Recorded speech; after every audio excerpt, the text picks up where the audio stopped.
everybody, it's me, Kenny K again, and I wanted to talk to you about a movie that I recently watched, Salem's Lot, the remake from 2024.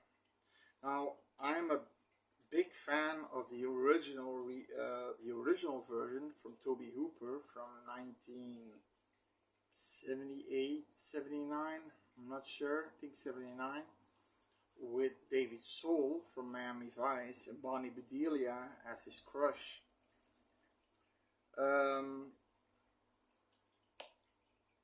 I also saw the remake with Rob Lowe as Ben Mears, and then Donald Sutherland as Straker and Rutger Hauer as Barlow.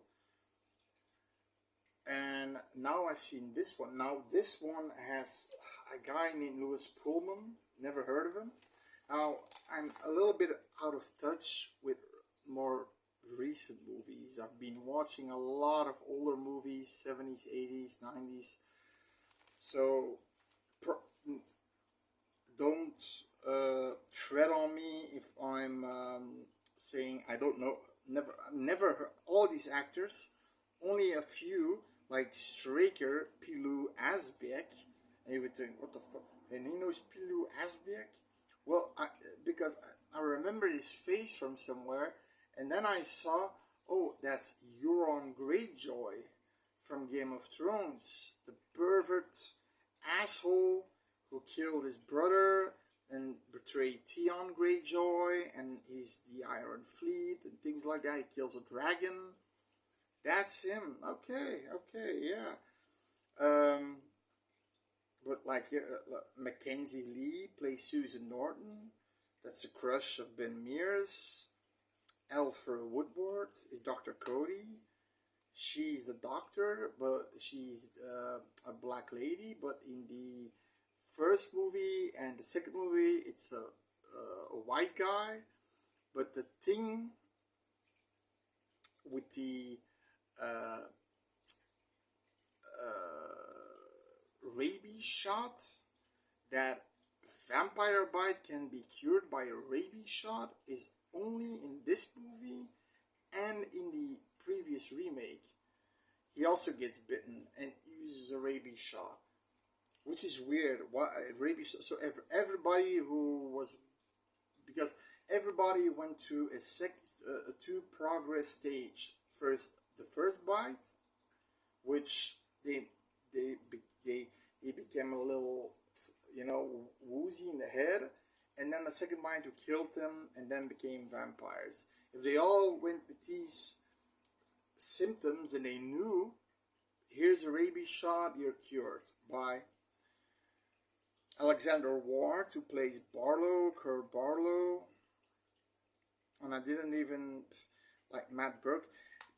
In the remake, the first remake with Rob Lowe, Matt Burke is played by that black guy, the commissioner of Brooklyn Nine-Nine, or what's the sitcom, the comedy sitcom, where he plays the commissioner. He's also in The Mist. He's Matt Burke in the remake.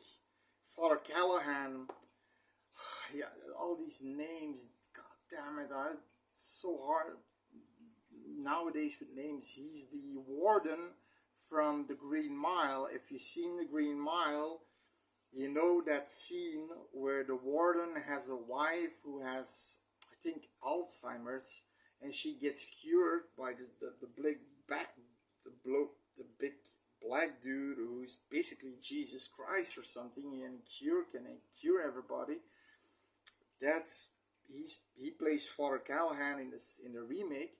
But the thing is that, and Mark Petrie is this, but Mark Petrie in the first one and the second one is this boy who looks like 16, 17 years old, maybe even older. And here it's a young black boy who looks like 11 years old. But this one, I mean, he breaks some balls. Now the thing is that the first movie have a theatrical cut, and you have the miniseries. Now the theatrical cut was really bad. You've got a scene here with between Ben Mears and Susan Norton. So David Soul of Bonnie Bedelia. You want to go out with me? Or you have a boyfriend? No. So you want to go out with me? Yes. Scene gone. Next scene. And you see that they wanted to say something more. There was more dialogue.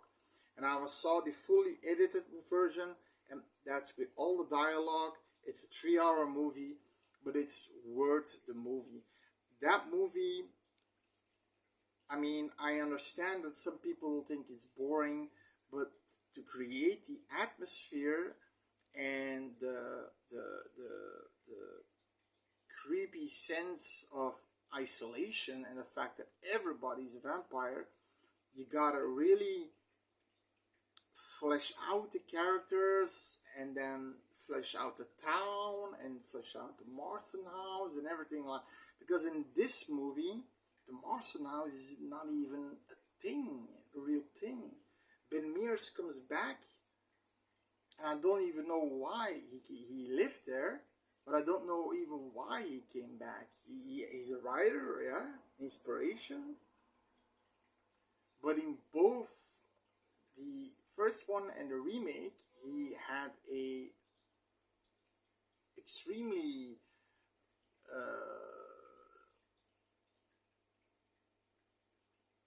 scary situation that he encountered in the Marston house when he was a boy.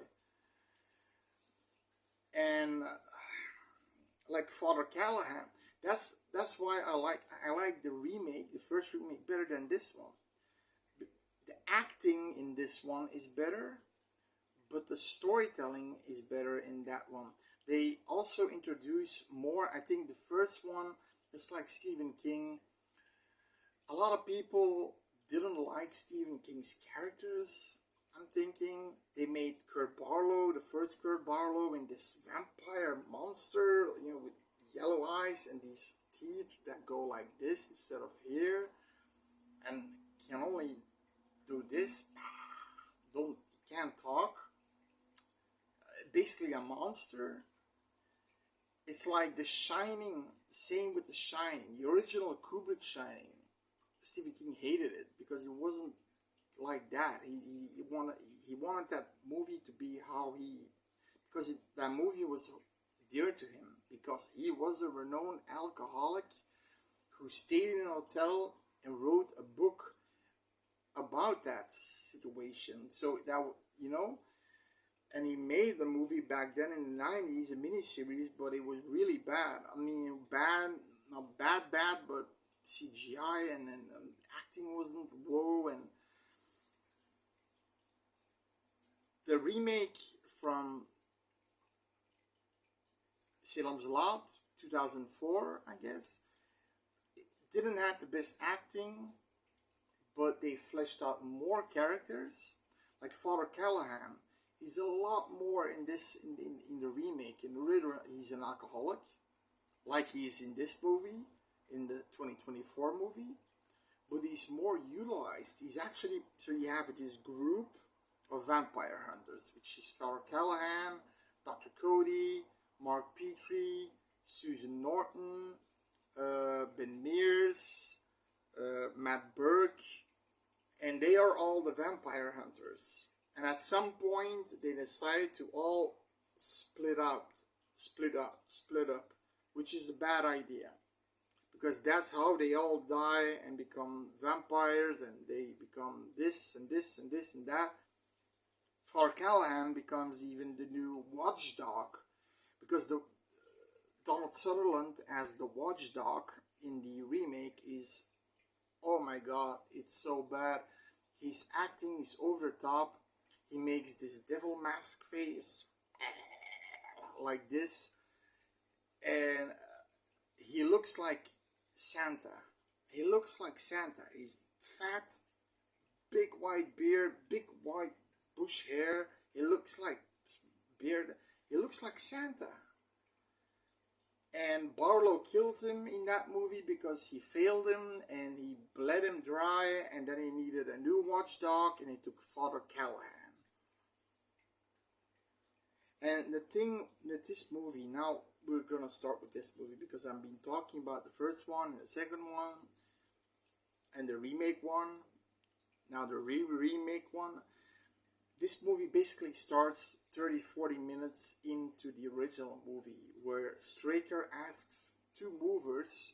He actually, in the original one, asks Larry Crockett, who's played by a actor that just passed away.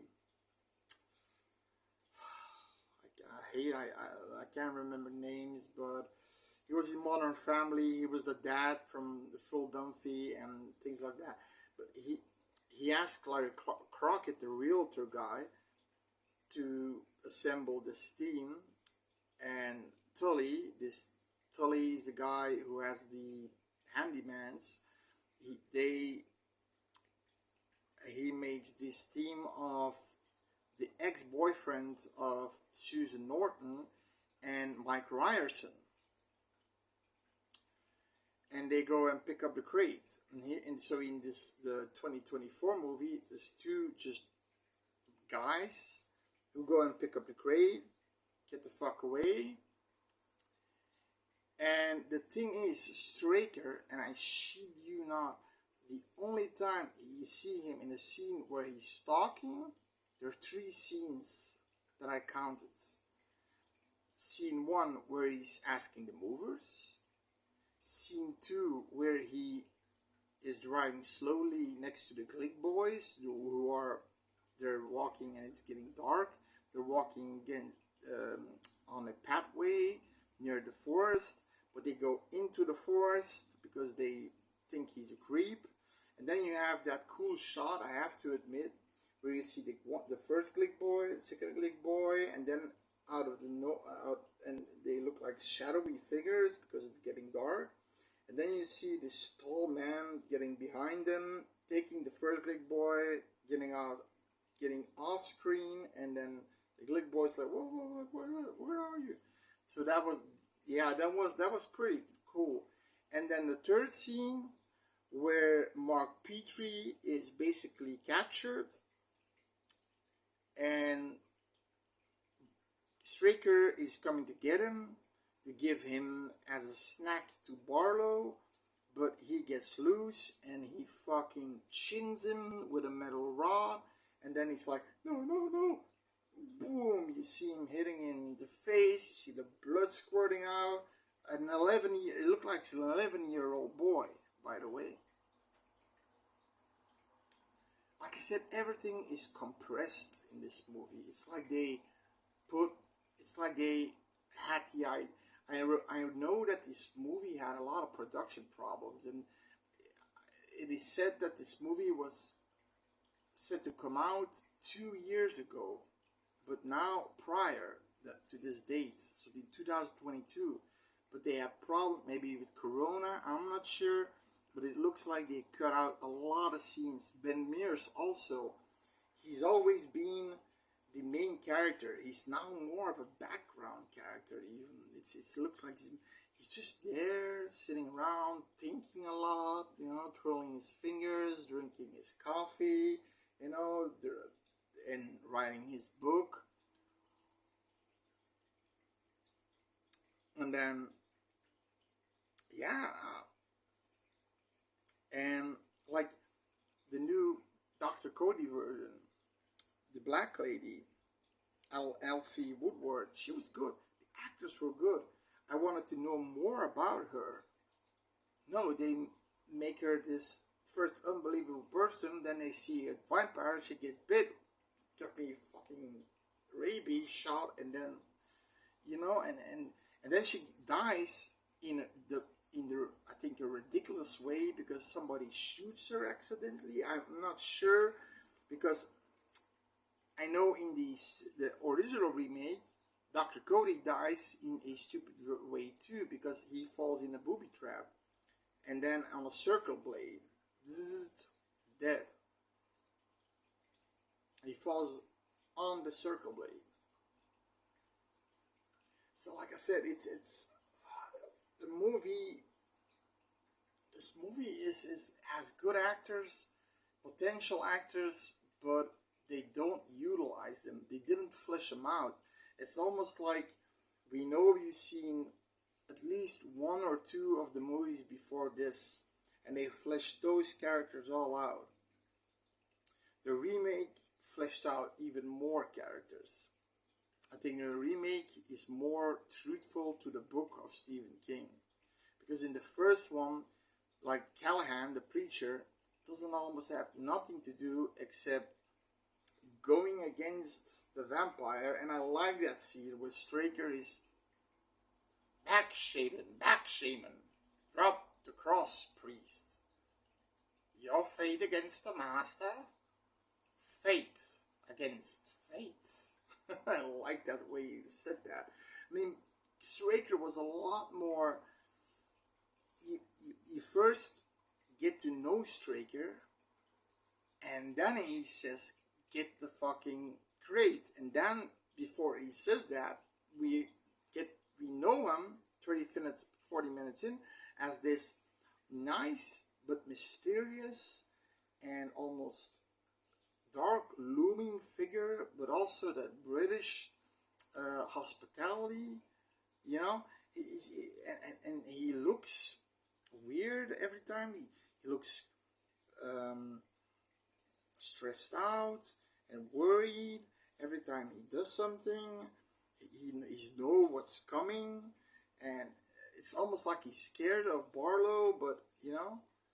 And the second one, Rutger Hauer plays Barlow. Now Barlow is the original Barlow was a suave, sophisticated man that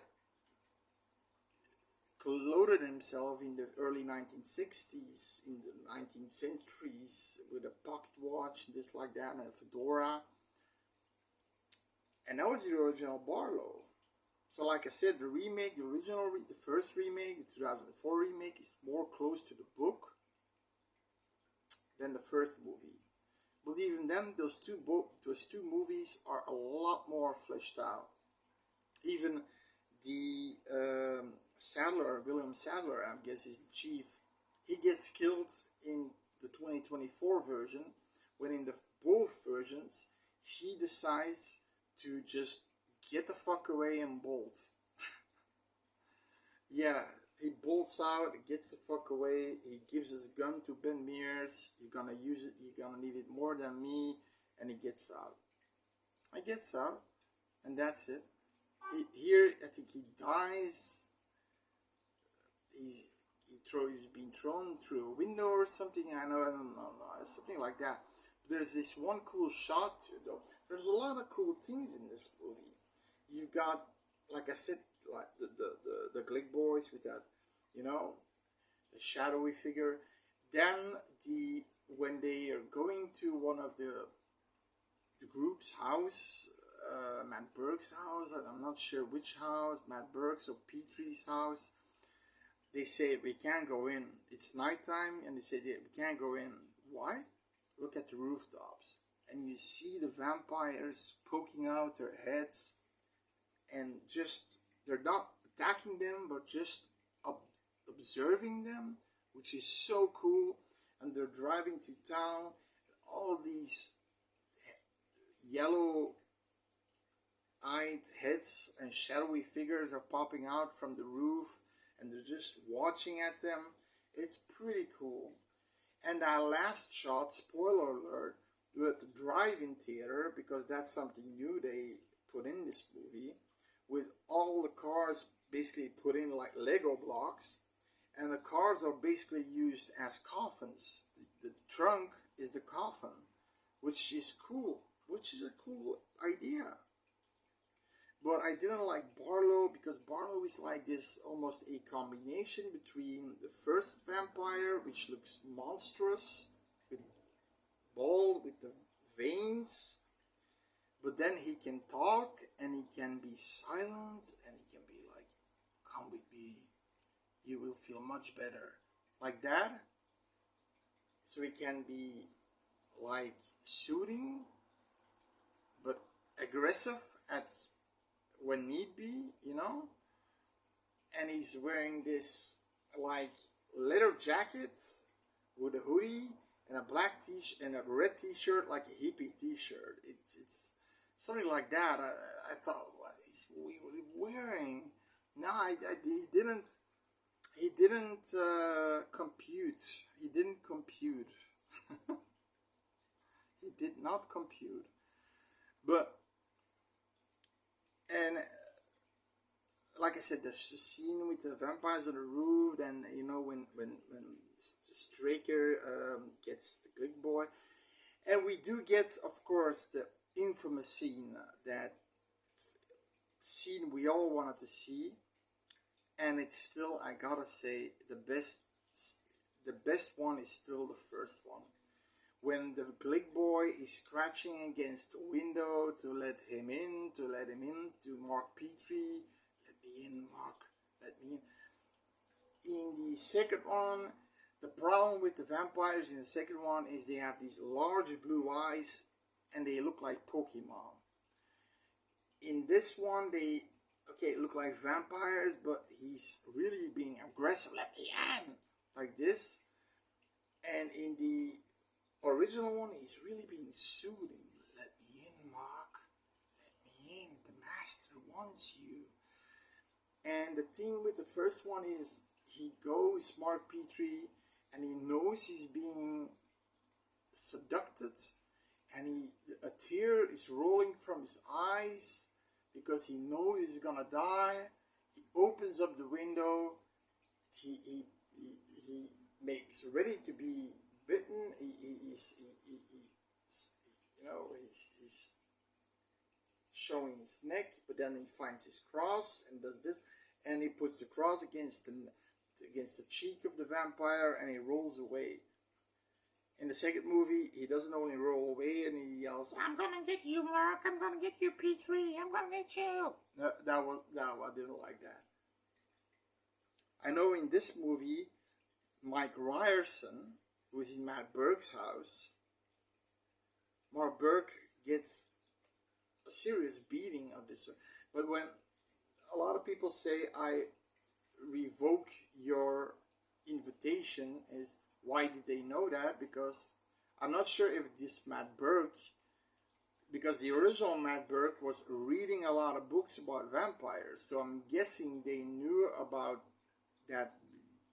Not that a vampire cannot enter a house if he's not invited. So I'm guessing that they knew, because the Matt Burke in this movie is also a teacher, so I'm guessing he would also learn it that way. But he also gets killed. He also becomes a vampire in this one, right? He becomes a vampire in this one. In all the other movies, he gets a stroke, a heart attack. But in the second movie, the first remake, he gets a heart attack, lives, but he gets killed. And in the first movie, he gets a heart attack. And what they basically do is, and I'm not sure if the clinic is in Salem's Lot itself or in a neighboring town, because they just burned down the town. And I'm guessing with a Matt Burke that's still alive in the hospital. That was weird. That didn't sit well. I'm guessing Salem's Lot was too small to have an hospital, and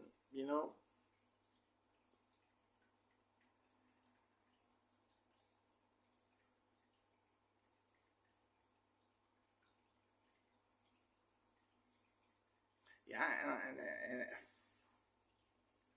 the movie felt too compressed. It's like they knew, okay, a lot from the older movies. Now here's the best of the best.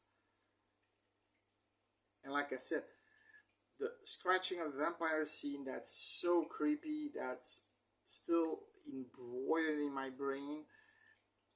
The first movie is the best. This one they're fairly good, and the remake didn't. The first remake they didn't good, because the vampires, like I said, with the big blue eyes, looked like Pokemons. And Rutger Hauer didn't have those eyes. Only the vampires he killed Rutger Hauer had those fiery, small, penetrating, flamey eyes, you know, yellow eyes.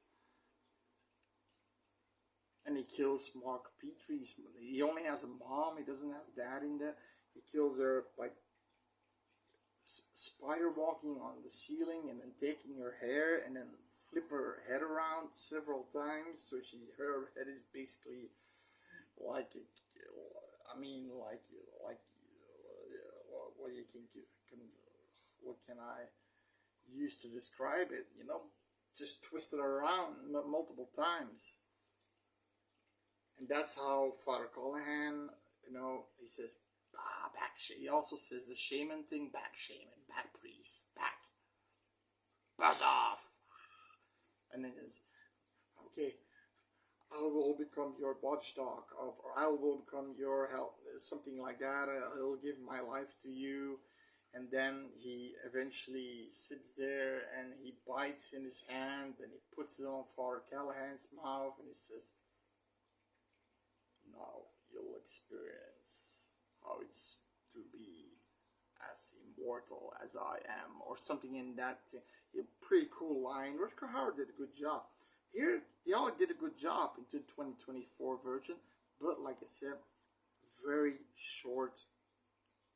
Ben Mears isn't fleshed out because they thought we know him. But Kenzie Lee, Susan Norton, she also becomes a vampire, like in the first.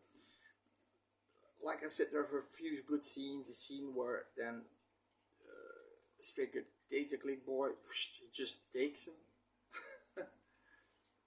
But he takes him in all the movies, but in this one, you see him actually taking him.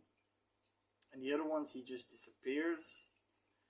And then that scene with the rooftop vampires, that was really creepy.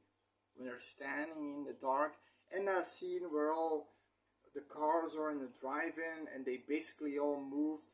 Because Barlow, in basically all the movies, is surrounded by vampires to protect himself.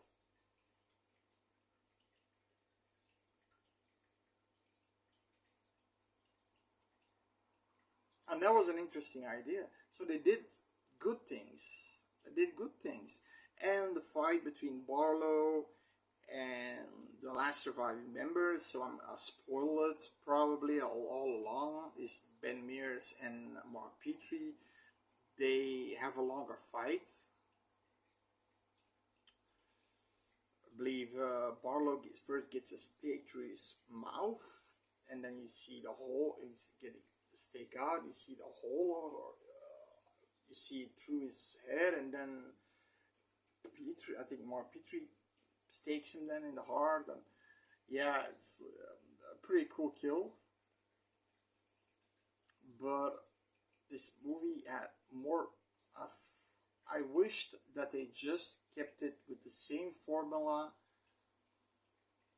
and not just do a rush job and put some new things in there like they did, but a little bit more than only just. Come on. This movie has to be over in an hour and 50 minutes. Come on. Where every movie took around between 2 hours and 3 hours and 30 minutes. Like something like that. So, like I said, Salem's Lot is more a movie that you need to explain things, flesh characters out. The town itself is interesting. The history of the town, the history of the Marston place. You know what I mean? And that's what they just did not do. And that's a shame. And I hoped that this movie would be more of that. And that was disappointing, I have to admit. And that it gets a 5.6 on IMDb, it gets a 5 from me. It's an okay watch. But I was disappointed because it was too short. Stupid fly, piece of shit. It was too short. too short. Characters weren't fleshed out. We could have new character. I mean, we could have not new characters, but other personalities maybe. With the new scenes, like the vampires on the top of the roofs, that was cool. More of that, you know. Yeah, it's a shame. It's my opinion, but hey, it's not a popular opinion. I still like the first one the best, the Tobe Hooper one. Rest in peace, Tobe Hooper. And the remake is still better. It's better than the 2024 one in the sense that it's more fleshed out. They use more characters than in the first one, like Father Callahan, like Dr. Cody. Um, but the acting is a little bit because I think the movie was it on Nickelodeon or something. I'm not sure, or MTV, or a little bit, yeah, less. They don't use f-bombs. They don't use. There's not a lot of blood in there, or nothing gratuitous or something. It's but they just fleshed it out more, and that was what I like about the Salem's Lot movies, and that's what the Salem's Lot movies are: fleshing out the movie, making the movie creepy, eerie looking, and that there's a sense at the end of isolation, but that feeling has to be built up. And when characters get killed, you feel for these characters because they're fleshed out, and they're, you know what I mean, and there's mystery surrounding the town, and that's what Salem's Lot was about. Not only the vampire Kurt Barlow, it's the Marston Place. Basically, the Marston Place is the antagonist, not Barlow. Barlow is just a guy who gets invited to stay in the Marston Place, and then he creates a shitstorm. But it's the Marston Place, and everything surrounding the Marston Place, attracting evil, and the town being sort of blind to it. And that's what I liked about Salem's Lot. So 2024 version has a few new things, a few cool shots. It does play in the 70s, which I also did like, appreciate. Look the movie, give it a watch.